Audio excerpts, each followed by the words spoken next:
दरम्यान याच पार्श्वभूमीवर आता अमेरिकेनं भारतासोबत मोठा लष्करी करार केलेला आहे। या करारानुसार 1100 कोटींची शस्त्र अमेरिका भारताला देणार आहे। हा करार इंडो पॅसिफिक समुद्री क्षेत्राच्या संरक्षण सहकार्याचा भाग आहे आणि या करारामुळे भारताची समुद्री क्षमता मोठ्या प्रमाणावर वाढणार आहे।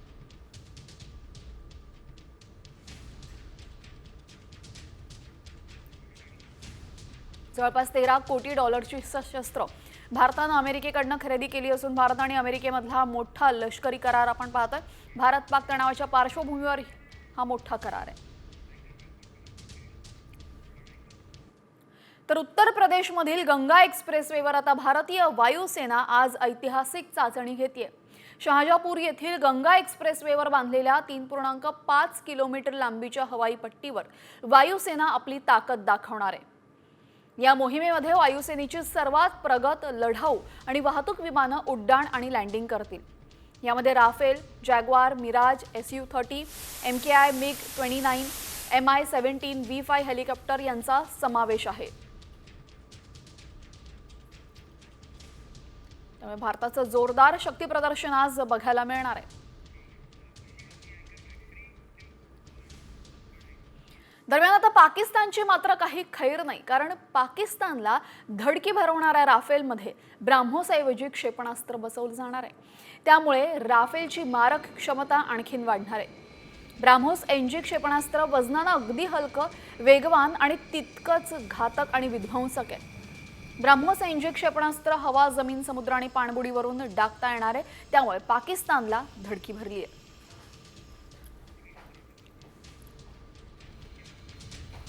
दरम्यान आपण त्याचे वैशिष्ट्य पाहतोय। वजन 1.3 ते 1.4 टन इतकं तुलनेनं कमी वजन असतं। लांबी 6 मीटर, व्यास 50 सेंटीमीटर। वेग त्याचा 4170 किलोमीटर प्रति तास। रेंज त्याची जवळपास 290 किलोमीटरच्या आसपास आहे।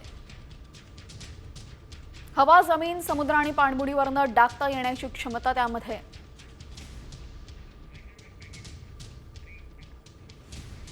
तर अर्थात भारताची ही मोठी शस्त्र बघून पाकड्यांची मात्र झोप उडालेली आहे आणि पाकड्यांच्या थांबत नसलेल्या कुरापती पाहून भारतानेही आता थेट पाकड्यांना धडा शिकवण्यासाठी ॲक्शन प्लॅन तयार केलाय। हा ॲक्शन प्लॅन नक्की काय पाहूयात या स्पेशल रिपोर्टमधनं। पाकिस्तानच्या विनाशाचा काउंटडाऊन।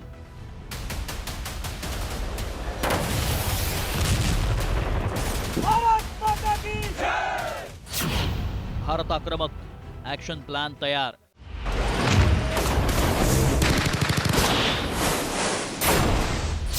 कुछ तो बड़ा होने वाला है।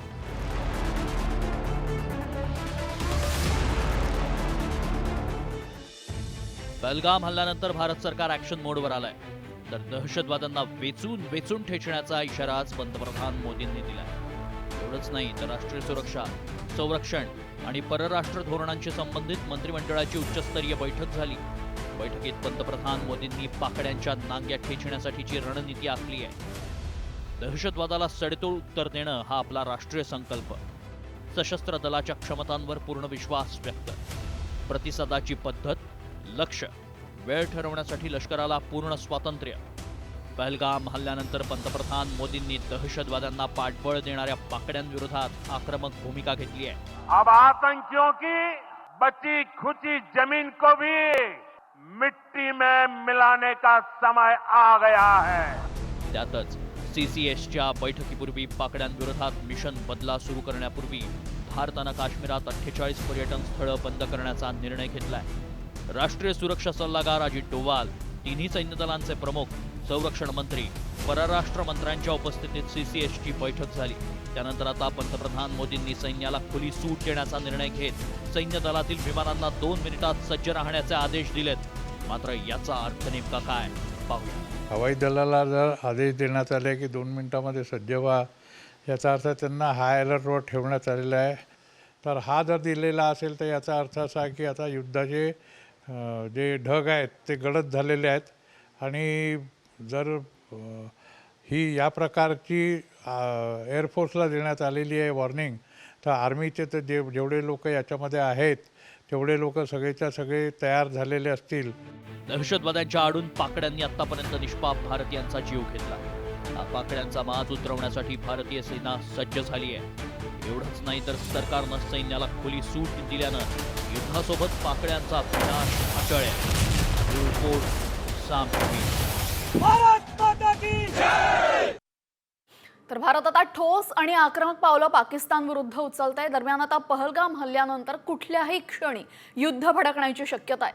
त्यामुळे धडकी भरलेल्या पाकिस्ताननं आता मुस्लिम कार्ड खेळलेलं आहे. मुस्लिम देशांची संघटना असलेल्या organisation of Islamic cooperation Pakistan त्यांच्याकडे मदतीसाठी भीक मागतोय.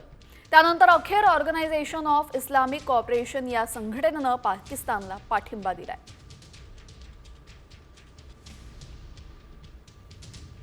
पाकनं आता मुस्लिम देशांपुढे मदतीचा हात पसरलाय.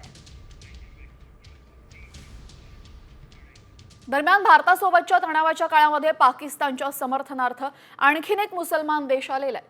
अझरबैजाननं पाकिस्तानला खुला पाठिंबा दिलेला आहे.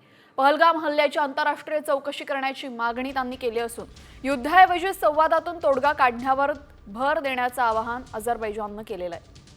काश्मीरवरील संयुक्त राष्ट्रांच्या ठरावाला पाठिंबा देण्यात आला असून यापूर्वी तुर्की आणि चीननं पाकिस्तानला पाठिंबा दिलेला.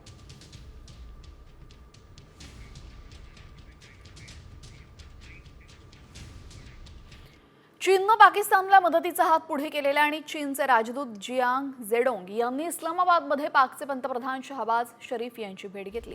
दरम्यान यावेळेस पहलगाम दहशतवादी हल्ल्यामध्ये 27 पर्यटकांचा मृत्यू झाला असून चीननं पाकिस्तानला पाठिंबा देण्याचं आश्वासन दिलेलं आहे. त्यावरूनच भारत विरुद्ध चीनची रणनीती बदलणार नाही हे दिसून येते. दरम्यान चीननं दहशतवाद्यांना कधी कधी संरक्षण दिलेलं आहे हे पण आपण पाहूयात. तर संयुक्त राष्ट्रात मसूद अझहरला जागतिक दहशतवादी घोषित करण्याच्या भारताच्या प्रयत्नाला चीननं वेटो दिला. भारतानं मसूद अझहरवर बंदी घालण्याचा प्रयत्न केल्यानंतर चीननं तांत्रिक स्थगिती देऊन हा संपूर्ण करार थांबवला. 2017 मध्ये अमेरिकेचं मसूद अझहरला जागतिक दहशतवादी घोषित करण्याचा प्रस्ताव मांडला. त्यावेळेसही वेटो नाकारला. 2019 मध्ये पुलवामा हल्ल्यानंतर जेव्हा मसूद अझहर विरुद्ध प्रस्ताव आला तेव्हा चीननं पुन्हा तो वेटो केला. मे 2019 मध्ये आंतरराष्ट्रीय दबाव वाढताच चीननं अझहरला जागतिक दहशतवादी घोषित करण्यास पाठिंबा दिला. तर पहलगाम हल्ल्यानंतर संयुक्त राष्ट्रांमध्ये निषेध प्रस्ताव आला आणि तेव्हा त्यातून TRFचं नाव काढून टाकण्यात आलं.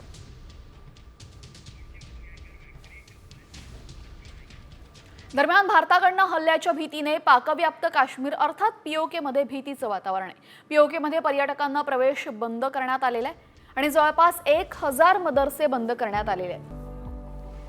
हॉटेल्स आणि गेस्ट हाऊसमध्ये सैन्य तैनात करण्यात आले. तर भारताच्या भीतीमुळे POK मध्ये आणीबाणीसारखी परिस्थिती निर्माण झालेली आहे.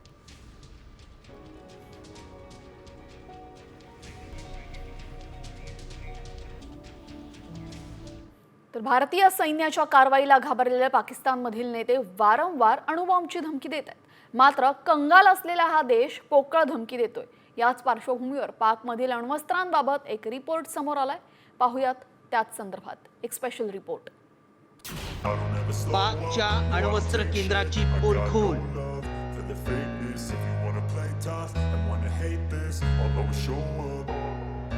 I don't ever slow up, no I don't take shit. I got no love for the fakeness. If you wanna play tough and wanna hate this, I'll always show up and make a statement. I don't ever slow up, no I don't take shit. I got no love for the fakeness. If you wanna play tough and wanna hate this, I'll always show up and make a statement. Everything I do so instinctive and so आज India और पाकिस्तान के borders पे tension है, एक खतरा मंडला रहा है. फिक्र करने की ज़रूरत नहीं है. अल्लाह ताला ने पाकिस्तान को और पाकिस्तानियों को और पाकिस्तान की अफवाज को इतनी ताकत दी है कि वो दुश्मन का हर वार का मुकाबला कर सकते हैं. पाकिस्तान का कोई भी दुश्मन पाकिस्तान पर हमला करते वक्त 10 बार सोचेगा तो उसकी वजह यह है कि अल्लाह ताला के फजल से पाकिस्तान आज एक एटमी कुव्वत है. पाकिस्तान के पास एटम बॉम्ब है. पंजाब प्रांताच्या मुख्यमंत्री मरियम नवाज यांची दरपोक्ती. महागाईनं त्रस्त, कर्जामध्ये डुबलेला पाक कंगाल झालाय. तर दुसऱ्याच्या दयेवर जगणाऱ्या या देशाचे नेते मात्र अणुबॉम्बच्या बाता करून पोकळ धमकी देत आहेत। मात्र आता तर पाकिस्तानच्या अण्वस्त्रांचा साठा कुठे लपवण्यात आलाय हे जगासमोर जाहीर झालंय। फेडरेशन ऑफ अमेरिकन सायंटिस्टच्या एका रिपोर्टमध्ये ही सगळी गुपितं उघड झाली आहेत। पाकिस्तान अण्वस्त्र बनवण्यासाठी वापरल्या जाणाऱ्या विखंडन सामग्रीचं उत्पादन करतोय। दरवर्षी 14 ते 27 अधिक अण्वस्त्र बनवू शकेल या दिशेनं हा देश काम करतोय। या अहवालानुसार 2023 मध्ये पाकिस्तानकडे 170 अण्वस्त्रांचा साठा होता। आता ही संख्या 172 झाली आहे। भारताकडे 180 अण्वस्त्र आहेत। पाकिस्तान अण्वस्त्र पोहोचवण्यासाठी मिराज 3 आणि मिराज 5 सारख्या लढाऊ स्क्वॉड्रनचा वापर करतो। त्यांनी ही विमानं कराची जवळच्या मसरूर तळावर तैनात केली आहेत। याच हवाई तळांवर अण्वस्त्रांचा साठा लपवल्याचं अहवालात म्हटलंय। पाकिस्तानकडे 6 अणुसक्षम बॅलिस्टिक क्षेपणास्त्र प्रणाली आहे। अब्दाली, गझनवी, शाहीन 1A, नस्र, घौरी आणि शाहीन 2 अशी त्यांची नावं आहेत। शाहीन 3 आणि अब्दालीवर काम सुरू आहे। या अहवालात 5 क्षेपणास्त्र तळांबद्दलही सांगण्यात आलंय।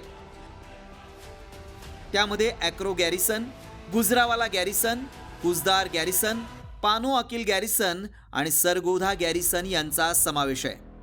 वेळोवेळी पाकिस्तान हा भारताला या न्यूक्लिअर वेपन्सच्या आधारावरच इनडिरेक्टली त्या ठिकाणी धमकी देत असतो। पण खऱ्या अर्थानं जर न्यूक्लिअर वॉर भारत आणि पाकिस्तानमध्ये होणारच असेल तर भारत हा पाकिस्तानपेक्षा कितीतरी वरचढ आहे। मुळातच भारताकडे असणारी सर्व्हिलन्स सिस्टम, त्याचबरोबर भारताकडे असणारी न्यूक्लिअर तिकडी म्हणजेच जमिनीवरून हवाई मार्गानं त्याचबरोबर समुद्राच्या मार्गानं सुद्धा पाकिस्तान विरुद्ध आपण न्यूक्लिअर वेपन्स दागू शकतो। वीज बिल, पेट्रोल, डिझेल, डाळ, तांदूळ आणि इतर दैनंदिन जीवनावश्यक वस्तूंच्या वाढत्या किमतींमुळे पाकिस्तानातली जनता त्रस्त आहे।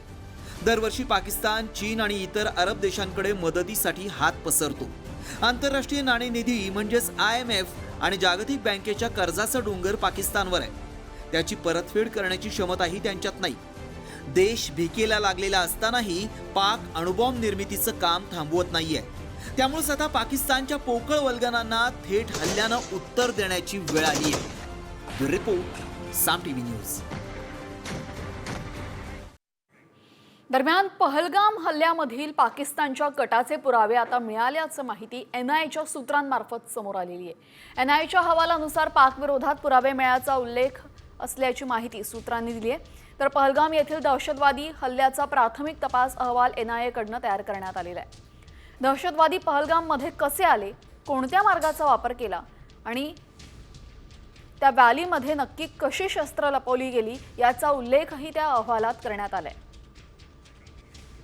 दरम्यान या अहवालात नक्की काय म्हटलेलं आहे आपण पाहूयात।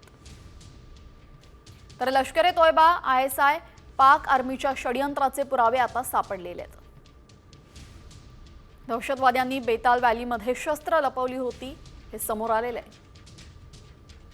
पाकिस्तानचे नागरिक हाशिम मुसा आणि अलीभाई उर्फ तल्हा भाईचा उल्लेख यामध्ये करण्यात आलेला आहे। दहशतवादी POK मध्ये आपल्या हँडलर सोबत संपर्कात असल्याची माहितीही समोर आलेली आहे। यासह ISIच्या इशाऱ्यावरनं लष्कराच्या हेडक्वार्टरमध्ये षडयंत्र रचलं गेलेलं आहे।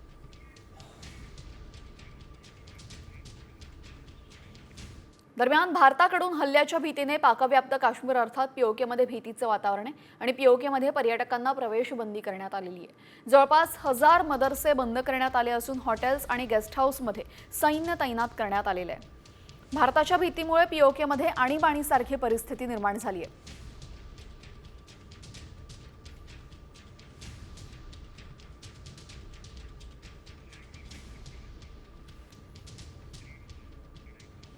पहलगाम हल्ल्यानंतर भारतानं पाकिस्तानची पाणीकोंडी केल्यानंतर त्यांच्या नेत्यांचा थैथयाट सुरू झालाय।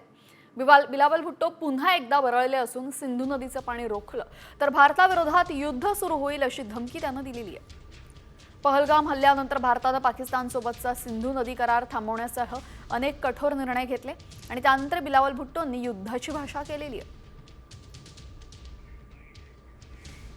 हम जंग नहीं चाहते, मगर जो हमारा सिंधु पे हमला करे वो जंग का तैयारी करे. दरम्यान पहलगाम दहशतवादी हल्ल्यानंतर आता विद्यार्थ्यांना विशेष प्रशिक्षण दिले जाते. जम्मू आणि काश्मीरमधील शिक्षण विभागानं विशेष प्रशिक्षण उपक्रम सुरू केले आहे. उरीमधील ट्रेनिंगची दृश्य आपण पाहतोय. विद्यार्थ्यांना सुरक्षा कवायती, तोफखान्याच्या गोळीबारापासून संरक्षण करण्याचं तंत्र आणि युद्धाच्या वेळी काय करावं याबद्दल जागरूक केलं जात आहे. ताकि अपने आप को सेफ किया जा सके. खिड़की के सामने नहीं रहना है और दरवाजे के सामने हाँ आपने तो आप कैसे महफूज करेंगे. एकदम पोजीशन. तर भारत आणि पाकिस्तानमधील वाढत्या तणावाच्या पार्श्वभूमीवर संयुक्त राष्ट्र सुरक्षा परिषदेची लवकरच बैठक होण्याची शक्यता आहे. अणुबॉम्ब असलेल्या 2 देशांमधील वाढत्या तणावावर आता संयुक्त राष्ट्र सुरक्षा परिषदेनं चिंता व्यक्त केलेली आहे.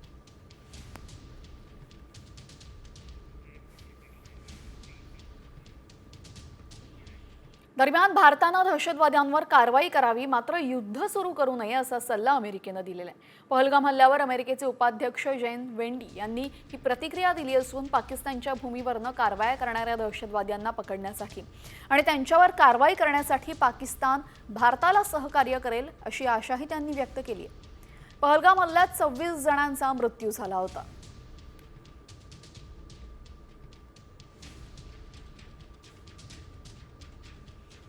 भारतानं दहशतवाद्यांवर कारवाई करावी आणि त्यासाठी पाकिस्ताननं त्यांना सहकार्य करावं असं त्यांनी म्हटलेलं आहे.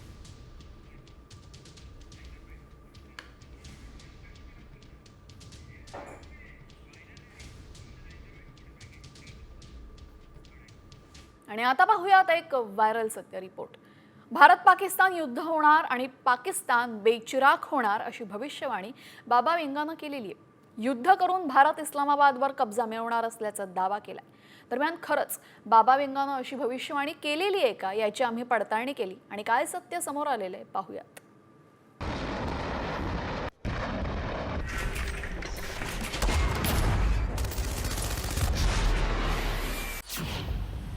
युद्ध झाल्यास पाकिस्तान होणार बेचिराख.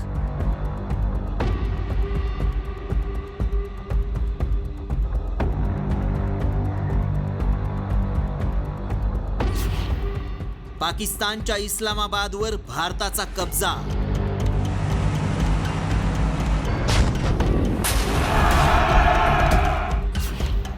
बाबा वेंगाची भविष्यवाणी खरी ठरणार.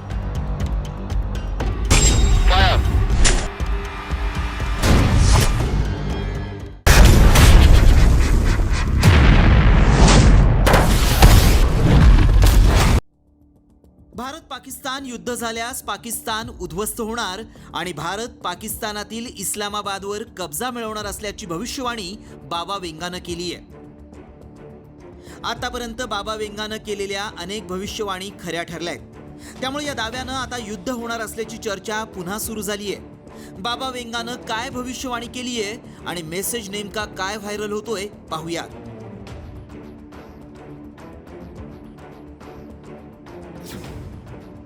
दोन 2025 साली भारत पाकिस्तानमध्ये युद्ध होणार. भारत जगाच्या नकाशावरून पाकिस्तानला पुसून टाकेल. पाकिस्तानला उद्ध्वस्त करून इस्लामाबाद भारत ताब्यात घेईल. हा मेसेज प्रचंड व्हायरल होतोय. त्यामुळे खरंच बाबा वेंगानं ही भविष्यवाणी केली आहे का याची सत्यता जाणून घेण्याचा आमच्या व्हायरल सत्य टीमनं प्रयत्न केला. त्याआधी बाबा वेंगानं केलेल्या कोणत्या भविष्यवाणी खऱ्या ठरल्या आहेत ते देखील पाहूया. दुसरं महायुद्ध, सोव्हिएत युनियनचं विघटन, 1997 साली प्रिन्सेस डायना यांचा मृत्यू, 2004 ची त्सुनामी, अमेरिकेतील 9/11 हल्ला, कोविड-19 महामारी.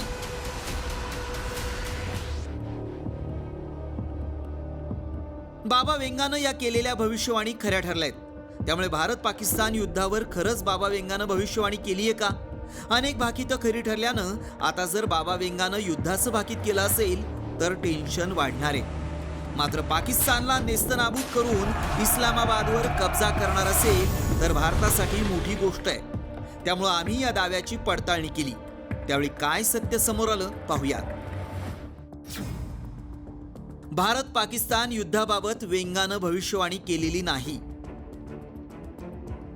युद्धात पाकिस्तान बेचिराख होण्याचा कुठेही उल्लेख नाही.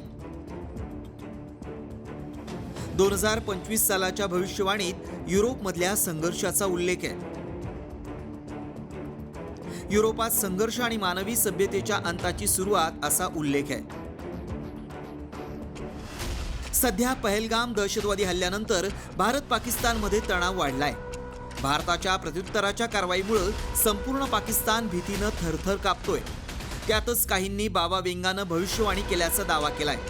मात्र आमच्या पडताळणीत भारत पाकिस्तान युद्धावर व्यंगानं भविष्यवाणी केली नसल्याचं समोर आलंय. त्यामुळे हा दावा असत्य ठरलाय. ब्युरो रिपोर्ट, साम टीव्ही न्यूज. आणि यानंतर बातमी आहे राज्याच्या राजकारणासंदर्भातली. राष्ट्रवादी काँग्रेसचे आमदार जितेंद्र आव्हाड यांना धमकीचा मेल आलेला आहे. सुमित देशमुख नावाच्या एका व्यक्तीनं ही धमकी दिल्याची माहिती समोर येते. जितेंद्र आव्हाडांना धमकीचा ईमेल आला असून सुनील देशमुख नावाच्या एका इसमानं ही धमकी दिली. सुमित देशमुख नावाच्या एका इसमानं हा धमकीचा ईमेल केलेला आहे.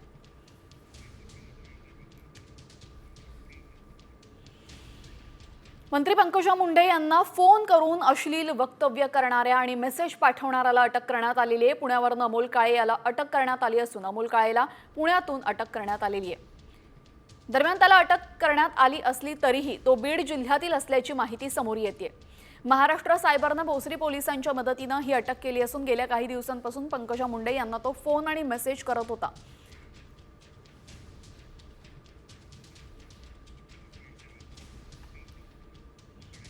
आणि यानंतर बातमी आहे शेतकरी कर्जमाफी संदर्भातली. महायुती सरकारनं सत्तेत येण्यापूर्वी शेतकऱ्यांच्या कर्जमाफीबाबत जाहीरनाम्यात घोषणा केली. मात्र सत्तेत आल्यानंतर निधीचं कारण देत शेतकऱ्यांच्या कर्जमाफी संदर्भात कुठलाही निर्णय घेण्यात आलेला नाही. या संदर्भात सातत्याने विरोधकांकडून टीका होत असताना आज उपमुख्यमंत्री अजित पवार यांनी शेतकऱ्यांच्या कर्जमाफीवर अक्षरशः हात झटकले. त्यामुळे कर्जमाफीवरनं पुन्हा एकदा राज्यामध्ये रणकंदन होण्याची शक्यता आहे. शेतकरी कर्जमाफीबाबत काय धोरण आहे? राजू शेट्टी आक्रमक झालेले त्याच्यावर जमत नाही तर मग निर्णय का घेतला? विधानसभा निवडणुकीच्या वेळी मी दिलं. आणि यानंतर बातमी आहे शेतकऱ्यांना दिलासा देणारी. पीक विमा घोटाळ्याची चौकशी करण्याचे आदेश आता देण्यात आले असून नांदेड आणि लातूरमधील सर्व तालुका कृषी अधिकारी आणि विमा कंपनी अधिकाऱ्यांना घोटाळ्याची चौकशी करण्याचे आदेश जारी करण्यात आले. विमा मिळतो परंतु त्यामध्ये अनियमितता असल्याची तक्रार सातत्याने विरोधकांकडून येते आणि त्याचमुळे आता ही चौकशी होणार आहे.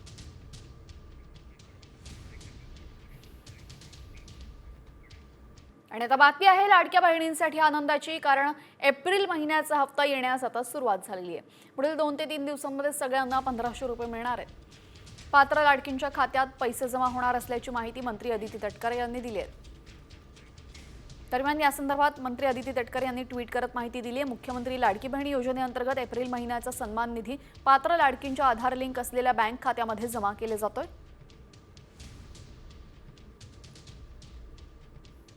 यासह पुढील 2 ते 3 दिवसांमध्ये ही प्रक्रिया पूर्ण होईल आणि सर्व पात्र लाभार्थ्यांना निधी थेट त्यांच्या खात्यामध्ये प्राप्त होईल.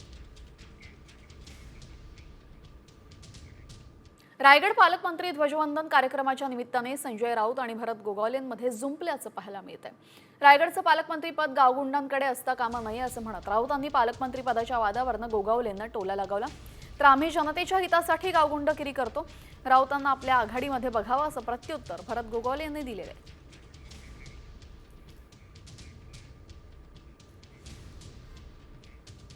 आदिती तटकरे या कार्यक्षम मंत्री आहेत.